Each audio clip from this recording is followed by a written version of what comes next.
സ്കൂളുകളിൽ വിദ്യാർത്ഥികൾക്കായി പലതരത്തിലുള്ള ബോധവൽക്കരണ ക്ലാസുകൾ സംഘടിപ്പിക്കാറുണ്ട്.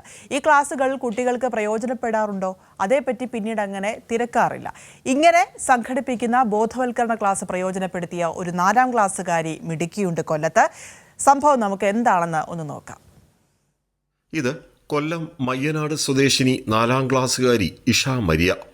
ഇഷ പഠിക്കുന്ന മയ്യനാട് ശാസ്താംകോവിൽ ഗവൺമെൻറ് LP സ്കൂളിൽ KCB ഒരു ബോധവൽക്കരണ ക്ലാസ് സംഘടിപ്പിച്ചിരുന്നു. ഈ ക്ലാസ്സിൽ പങ്കെടുത്ത് സ്കൂൾ വിട്ട് വീട്ടിലേക്ക് വരികയായിരുന്നു ഇഷ. വരുന്ന വഴി മരം വീണ് വൈദ്യുതി ലൈൻ പൊട്ടിക്കിടക്കുന്നത് ഇഷയുടെ ശ്രദ്ധയിൽപ്പെട്ടു. അപകടവും മനസ്സിലായി. വീട്ടിലെത്തിയപ്പോഴാകട്ടെ സ്വന്തം വീട്ടിൽ വൈദ്യുതിയില്ല. പിന്നെ ഒന്നും നോക്കിയില്ല. അച്ഛൻ്റെ ഫോൺ വാങ്ങി കയ്യിലുണ്ടായിരുന്ന നോട്ടീസിലെ നമ്പറിൽ KCBയെ വിളിച്ച് കാര്യം അറിയിച്ചു. അവിടെ ഒരു ലൈൻ കമ്പി പൊട്ടിക്കിടക്കുന്ന, ഇലക്ട്രിസിറ്റിയിലോട്ട് ഫോൺ വിളിക്കാൻ ഫോൺ താ.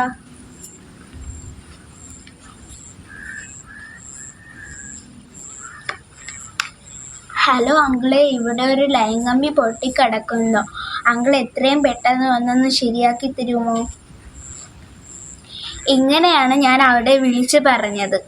4ാം ക്ലാസ്സുകാരി ഇഷ മരിയയുടെ ഒറ്റവിളിയിൽ ഉദ്യോഗസ്ഥർ സ്ഥലത്തെത്തി. വൈദ്യുതി പുനഃസ്ഥാപിച്ചു. ഇഷയും ഹാപ്പി, നാട്ടുകാരും സുരക്ഷിതരായി. വൈദ്യുതി തകരാറിലായാൽ KCBയെ വിളിക്കണമെന്ന് ഈ കൊച്ചുമിടുക്കി അങ്ങനെ മനസ്സിലാക്കി. ഒരു 2-3 ദിവസങ്ങൾക്ക് മുമ്പ് ഞങ്ങൾ ഈ സ്കൂളിൽ ഇലക്ട്രിക്കിനെ പറ്റി ഒരു ക്ലാസ് എടുത്തായിരുന്നു. ആ ക്ലാസ്സിൽ ഞങ്ങൾക്ക് ഒരു നോട്ടീസ് തന്നായിരുന്നു. ആ നോട്ടീസ് ഇങ്ങനെ ടോൾ ഫ്രീ നമ്പർ എല്ലാം ഉണ്ടായിരുന്നു, എല്ലാ നമ്പേഴ്സും ഉണ്ടായിരുന്നു.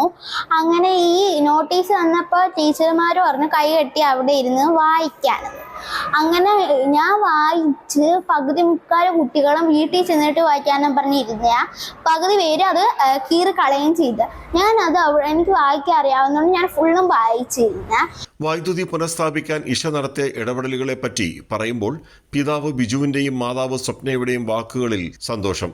ഇഷയുടെ സാമൂഹിക പ്രതിബദ്ധത സ്കൂളിലും ചർച്ചയായി. ഇഷ മരിയ സ്കൂൾ വിട്ട് വീട്ടിലെത്തിയപ്പോൾ ഒരു മരം ഒടിഞ്ഞ് ലൈൻ കമ്പിയിൽ വീണ് കത്തി നിൽക്കുന്നതാണ് കണ്ടത്. അപ്പോൾ അച്ഛനും അമ്മയും പേടിച്ച് നിൽക്കുന്ന കാഴ്ചയാണ് ഇഷ മരിയ കണ്ടത്. ഉടൻ തന്നെ ഇഷ മരിയ ഈ നോട്ടീസ് എടുത്ത് അതിൽ കണ്ട നമ്പറിൽ വിളിക്കുകയും KCBയിൽ നിന്നും ഉദ്യോഗസ്ഥർ എത്തി അതിന് വേണ്ട നടപടികൾ കൈക്കൊള്ളുകയും ചെയ്തു. KCB ഉദ്യോഗസ്ഥർ സ്കൂളിലെത്തി ഇഷയെ ആദരിച്ചു. സ്കൂൾ ഹെഡ്മിസ്ട്രസും PTA KCB ഉദ്യോഗസ്ഥർക്കൊപ്പം അനുമോദന പരിപാടിയിൽ പങ്കെടുത്തു. സ്കൂളുകൾ കേന്ദ്രീകരിച്ച് നടത്തുന്ന പലതരത്തിലുള്ള ബോധവൽക്കരണ ക്ലാസുകൾ വെറുതെ ആകില്ല എന്നതിൻ്റെ ഉദാഹരണമാണ് ഇഷ മരിയ എന്ന കൊച്ചുമിടുക്കി. രാജ്കുമാർ, കൈരളി ന്യൂസ്, കൊല്ലം.